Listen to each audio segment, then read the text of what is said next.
In the Better Call Saul season finale, Kim Wexler, Ray Seahorn, very gently responded to Jimmy McGill's, Bob Odenkirk, finger guns send-off.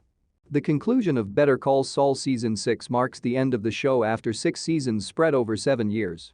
After theories about anything from a happy ending to character deaths, Jimmy and Kim were left with little choice but to win. Especially after Chuck McGill's, Michael McKean, death in season 3, the couple had come to define the plot of the show, therefore it was only natural that the series' climactic ending be devoted to them. Living true to the episode's title, Saul Goodman was gone, and Jimmy had fully recovered during their final moments together. That made it possible for a far more moving farewell, one that stated everything despite having so little language and still left some room for references.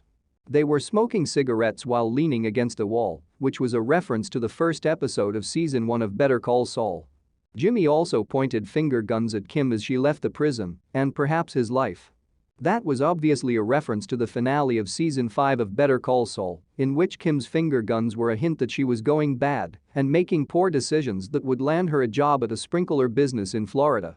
Kim didn't properly return the finger guns, which was understandable given that the guard was standing close next to her, but she did momentarily make a gun motion with her right hand down by her side. Kim's finger gun is just momentarily in view because it occurs after the camera zooms out and then back in on her, but it's a perfectly subtle way to acknowledge it without having her fully do it. There are several reasons not to have Kim fully perform the finger guns, aside from the fact that it appears a little questionable to be making them at a prisoner who is allegedly your client. Whether that will be the last time they meet each other, or if Kim will see Jimmy and there will be a little more of a relationship there once more is remain to be seen. Kim's response might have tilted the scales too much in favor of the latter, diminishing the impact. Kim did fire back in a different Better Call Saul finale, but it was decided not to use it. In Seahorn's explanation, "Well, we shot a couple of different iterations including ones where she shoots finger guns back at him. It was very small and not animated or with a smile, but still in the end, co-creator Peter Gould decided that it looked too much like they were saying, Kim is back in the game, and we really didn't want to give that impression."